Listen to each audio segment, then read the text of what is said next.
All right, let's jump right into this explainer. Welcome, everyone. Today, we are unpacking a really fascinating structural blueprint for navigating our crazy modern world without entirely burning out. It's a deep dive into an architecture built around a concept and essentially a digital twin known as Einar. Now, if you've ever felt like your daily life is just this chaotic mix of endless tasks, overwhelming data, and this nagging fear that your biological bandwidth simply cannot keep up, well, you are exactly who this is for. We're going to look at a mathematically grounded, deeply philosophical operating system, one that's designed to stabilize the human mind and actually scale that stability all the way up to an entire city. So let's get into it.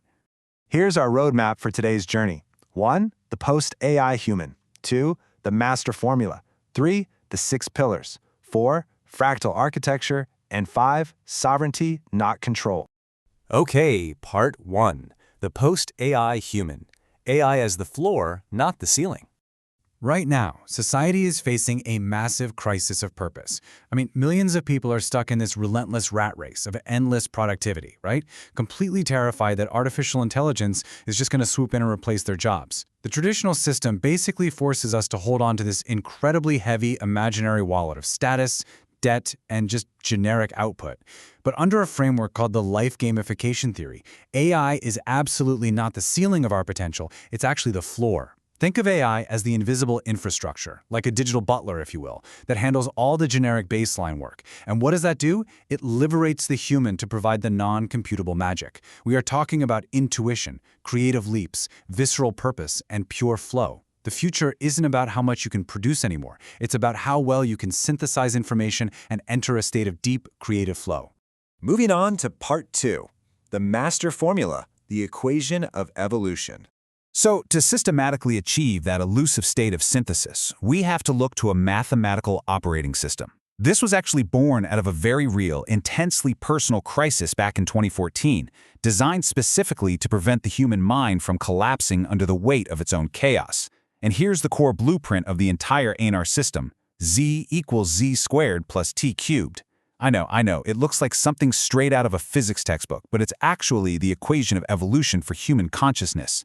The absolute crucial takeaway here is that the human individual doesn't just add value to the world. No. When placed in the right environment, the human exponentially multiplies reality. Let's break down these variables step by step, because this brilliantly illustrates how your daily life actually functions. Z is your baseline. It's your current static state, your raw data, those everyday procedures you just execute. Now, Z squared, that is where the magic happens. That's your synthesis. It's your completely unique identity and cognitive filter processing all that raw data and actually extracting the wisdom from it. And finally, T cubed. This is the exponential value injected into the entire system, representing time, energy, and conscience, or tech. When your daily actions are effectively filtered through your true identity, it generates this massive, beautiful surplus of time, energy, and conscience. But what happens when the system breaks down? We just talked about the equation of evolution, but there's a flip side, what the source material calls the equation of death. Z minus z squared equals t cubed. This right here is the literal mathematical diagnosis of total burnout. This is exactly what happens when a human works endlessly, constantly increasing their z, but lacks a system of synthesis, the z squared, to filter out the noise. When you just do and do and do without ever synthesizing, the result is a negative t cubed. It violently drains your time, your energy, and your conscience until you reach a total existential void. It's basically an information clot in your life. All right, part 3. The 6 pillars, the human blueprint. So how do we ensure we actually stay in that equation of evolution? Well, for that growth formula to function properly, the biological human vehicle needs a deeply balanced structural foundation. You simply cannot sustain exponential mental output if your physical and emotional hardware is falling apart, right? So take a second and think about your own life. What holds your human architecture up? When modern bureaucratic pressures pile on, when the sheer volume of data gets overwhelming, what prevents your personal system from just collapsing?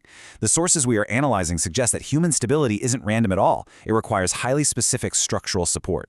And this is where we see those 6 pillars visualized through the AB360 framework. Notice it's not 5, it's not 7, it's strictly defined as exactly 6 pillars: spiritual, mental, emotional, physical, financial, and relational. Let's look closely at the physical pillar for a moment. You could have a brilliant mental state, absolutely brilliant.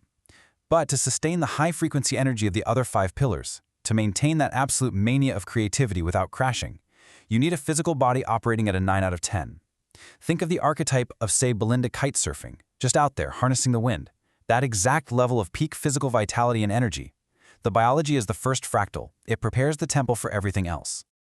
This brings us perfectly to part 4, fractal architecture, from individual to city.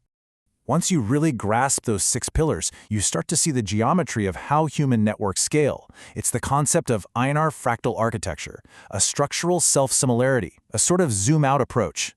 Step 1. If the master formula and those 6 pillars can stabilize one single human mind, you have the Einar blueprint. Step 2. That exact same geometry can organize a group of people, forming a transformational ecosystem known as AB360.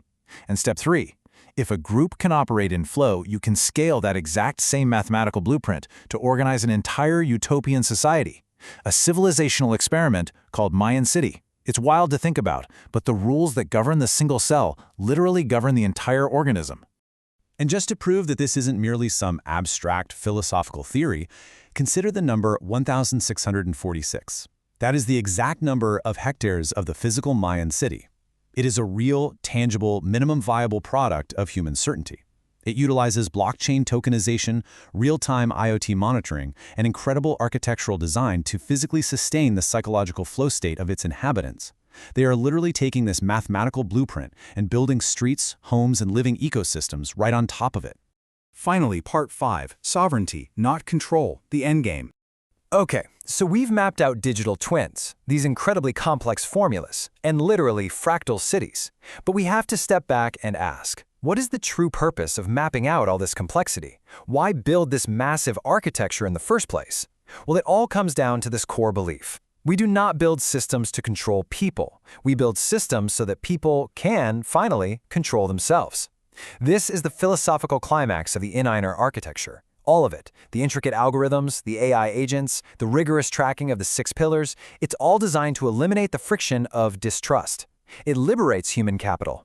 It's not about tracking you to trap you, it's about giving you the mathematical certainty you need to let go of the rat race, trust the system, and operate purely in your unique zone of genius. As we wrap up this explainer, I want to leave you with a provocative thought to chew on. We've clearly seen how endless input without synthesis just leads straight to burnout. So, looking inward, which of your 6 pillars, mental, emotional, physical, relational, financial, or spiritual, is quietly living in the equation of death right now, where you're just accumulating noise without actually processing the signal?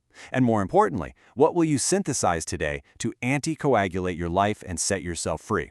Thank you so much for joining me on this deep dive, and I highly encourage you to take a hard, honest look at your personal architecture today. Catch you next time.